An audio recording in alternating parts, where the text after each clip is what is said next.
Hey, it's Bob Phibbs, the retail doc. Thanks for joining me today. I am talking today about procrastination and finding time to do something. So, would you do me a favor and type in your comments, what are you struggling with to find time to do? So, it could be anything, could be business related. Obviously, that's what I'm talking about here. But what are you struggling with, or what do you find you procrastinate about, or what are those kind of things that you find that when your own business, you often say, oh, well, I need to find time to do this, but I never do. And we laugh about it, right? So you can type that in below, and then I will see that and I can respond to it. By the way, just go ahead and do it because then you'll be more engaged in what I'm talking about today. So what is it you don't find time to do, right? Is this a must do, or is it a I'd like to do it? Because the reason you don't want to do whatever this is probably some kind of fear that you've got linked to taking this action, right? Sometimes people have it in their personal lives, sometimes they have it in business. Hey, Alice, glad you're here today. Lulu, glad you're here. So many times I'm a motivational speaker, as you well know, and people expect me to be telling them how to set goals. And goal setting is great, and I've certainly done it an awful lot. For the longest time, I had a little slip of paper in my wallet that talked about my goal to be a speaker and what I wanted to accomplish. And that was really good because every time I took out money, I look at that and keep it in front of me. Goal setting is great, which goals are really important that you achieve and then you reward yourself. But there's something else equally important. And in my book, I call it leverage. And it's really kind of like fear setting, right? What if I don't? That's the question you want to ask yourself. What if I don't do this? Because too many times I think we give ourselves a pass when we just don't realize inaction is not an option, right? We think it'll just go away. If I just go through and avoid it, it'll be fine. I don't talk to that vendor. I remember I went and I did a business makeover, and I walked in, and there was this shower. It had been a converted apartment upstairs where their uh, offices were. And I pulled back the curtain, and this person said, "Don't go back there." And I said, "Why not? That's all the returns we haven't done." And the whole place was filled with merchandise from weeks and months and even, yes, years old. And I said, all that negative energy is just, I have to do it, but why aren't you? Well, we just don't have the time, and et cetera, et cetera. And I'm just here to tell you that it just doesn't go away. Excuse me. I had a customer one time when I was working in retail, and I heard a commotion, and I knew something had happened, and this guy and his wife stormed out. But I didn't really understand what had really happened until I got a call from one of the owners who said his best friend had been at our store and had been waited on by this guy, and he gave me the name. And he said, "Isn't he the guy that you had problems with before?" And I'm like, "Yeah." And he goes, "This is the third strike. You better do something about this," and hung up the phone. I'm like, great. Now, it wasn't the first time that this had happened with this individual. He probably should have moved on, but his body was still there. His mind had become sour, and I knew that. But it was the holidays, and I'm kind of like, yeah, can we make this wait? And then I decided to start using my choice muscle. Like, I choose to see what this is. All right, so let's set some fear here. All right, so first off, my crew had seen this scene. They knew what had gone on with this guy, and they probably heard from my call that I was being called to task about it. And I hated the thought of having to go in through and do this. But then I started thinking, all right, well, this is probably going to happen again, right? He's probably going to go down this road again with a customer. I, I'm probably going to get another call. And if not that, I'm probably going to go and have other people decide they're not going to shop with us because they might run into this person. So that's going to influence my bonus and my commissions of my guys and gals that work with me. And then I'm probably going to be humiliated when I'm at the meeting that I'm going to be in a couple of weeks. And at that point, I just said, I see it. I see the fear of all that stuff. I'm not going down that road.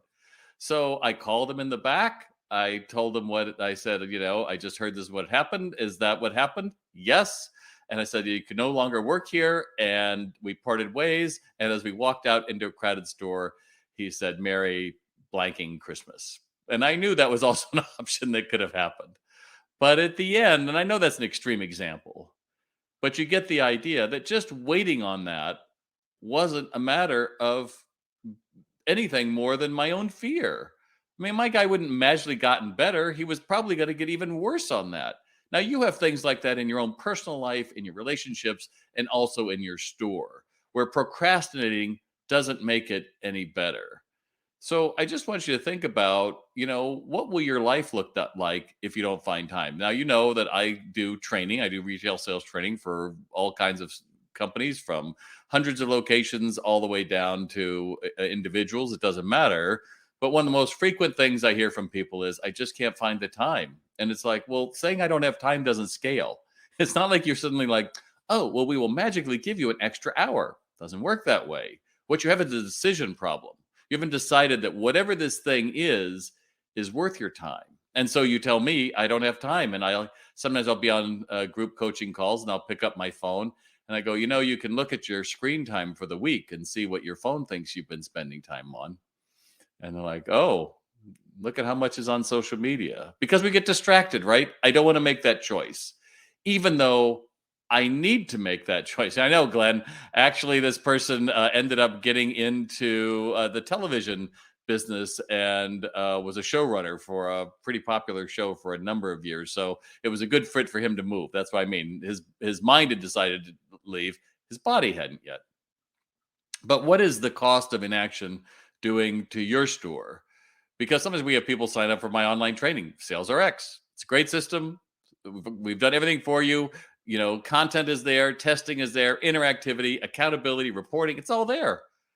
But if you don't basically log in, or you don't end up going through and telling someone that they're not doing the job, then the system falls down, because you're only as good as the compromises you allow in your store, right?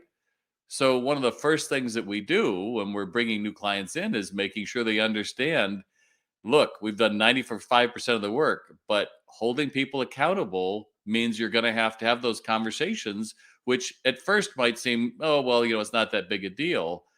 But when they build, it suddenly becomes, oh, well, this doesn't work. And I'm here to tell you that training always works. It doesn't really even matter, probably even not even its mind. Some training will work, because you're giving the brain something else to think about. But the problem is that when you don't train, you kind of forget. And here's an example to think about. Think about what you had. Let's see, this is a Tuesday. So think about what you had for dinner last night. You got that? Do you remember it? Do you remember what you had for dinner last night? Yes, yes. Put a Y in there. Put a Y in there. Let me know that you know what I'm saying. Do you know what you had for dinner last night? Put a Y in chat right now. Just put it in there. It always takes a little while for it to come back in through the thing and back to me. All right. Yes, of course you remember what you had for dinner last night. All right, good. Now I want you to think about, what did you have last Monday night for dinner? You got that? You got that? What did you have for dinner last Monday night? Ooh, that's a lot harder, because the brain loses about 80% after about a week. Yeah. All right. Now go back. Now go back to a week ago, Thursday.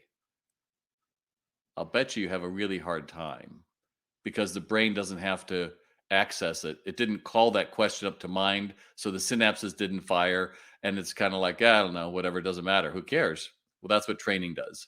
Training goes through, and because your brain is engaged, synapses are firing. And because it's having to recall in testing, it's having to recall on the sales floor, it actually builds these synapses, which is what changes behavior. Why don't diets work for so many people? Quite simply, we don't change the behavior. Oh, I bought the book. You don't get points for buying the book. I was a scrawny little kid when I was in high school. I think my waist was like a 27 or something. And I saw that I wanted to have a better body. So I had to go work out. And I worked out 5 days a week. And I finally got my body to where I wanted. And then it's like, well, the only way I'm going to keep this is I got to keep doing this, right? Well, everything's a muscle. Learning is a muscle. It has to be used. And that's why we say training is something we do. It's not something we did, because the brain is always looking for distraction. And trust me, your smartphone is going to give it to it in spades. New cat video, new challenge, new TikTok song, you name it, it's out there. But if you're talking in your store about things that you should be doing, all that matters is building your business is to build your employees and give them skills that they didn't walk in the door with. Yeah, maybe they know how to talk to their best friend, but talking to a complete stranger is different. And what we used to think is we would just put enough product knowledge out there and that's going to do it. The problem is your products aren't the heroes. The customers coming in from a kryptonite world, they are the ones wanting to be a product, wanting to be a hero. So your products better help me become a hero. That's a very different way to think of it.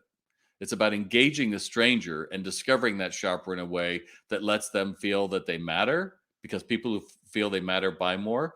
And that's going to take changing behaviors that you might have allowed for years. I'm getting more calls from retailers who are saying, can you help us out? We got a good sales team, but I think they've gotten stale because the supply chain, right? Last 2 years was like, we have it in store, we have it in stock. We have it today. It'll be gone if you don't buy it. Well, that's great, except now there's a lot of stuff in stock. A lot of people made new warehouses to hold all that merchandise that was coming in. There's only one answer. You're either going to start discounting it all down and really taking a hit because you paid so much more for merchandise, or you have to say, my crew could be better. And you know your crew could be better. I'm sure your crew could be better because anybody's crew can be better. Any athlete can be better. Any musician can be better. But the only way that's going to happen is if you get rid of your fear of doing it wrong, right? You're going to buy it, Sales RX. You're not going to do it. You're going to waste your money, right? And so therefore, I'm not even going to try. I mean, how many of us, when we were in high school, would have just gone up to the guy or girl of your dreams and just asked them out? They could have said yes, but we took it as a given. Like, no, they'll never do that. I can't do that. I'll do something else. And a lot of opportunities are out there right now for brick and mortar retailers. Yes, I get it. You have to have online buy in store and some options, but still 80% of customers are buying in a store. Make no mistake, they are still out there. As much as everybody wants to talk us into recession, they're still out there. They're still looking to buy.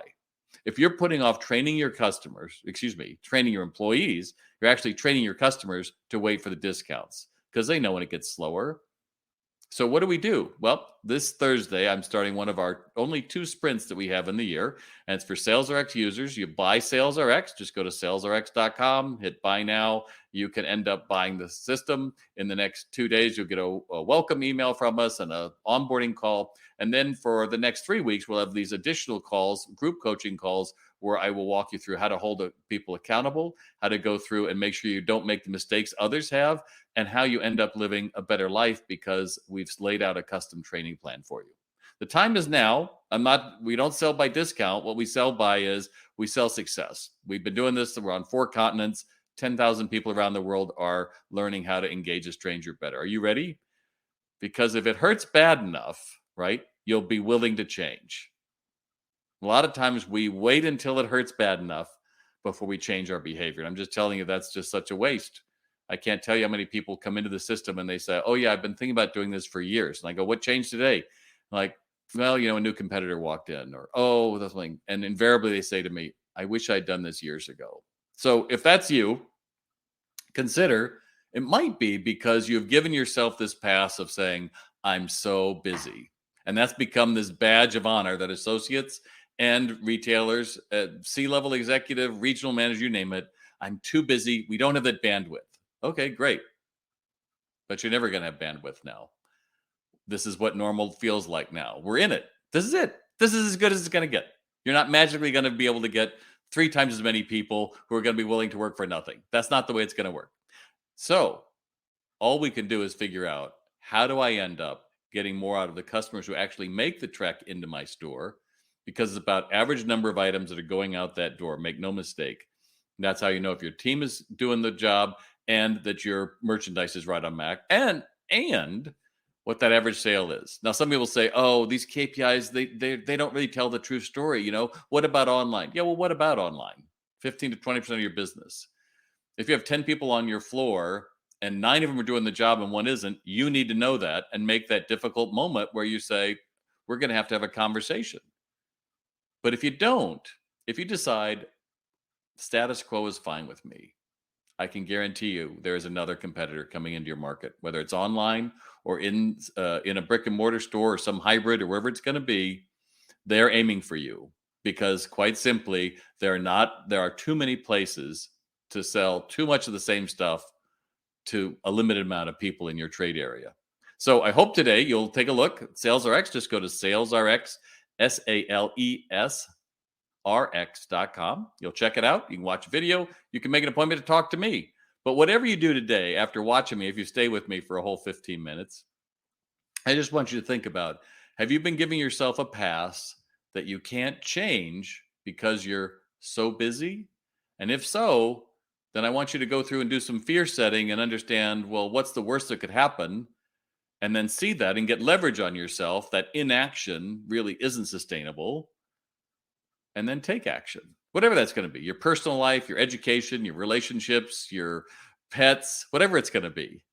But just thinking that it's going to go away on its own, that just doesn't work. So I hope that works for you. I hope that makes sense. Did you get something out of today? Spend a little time with me?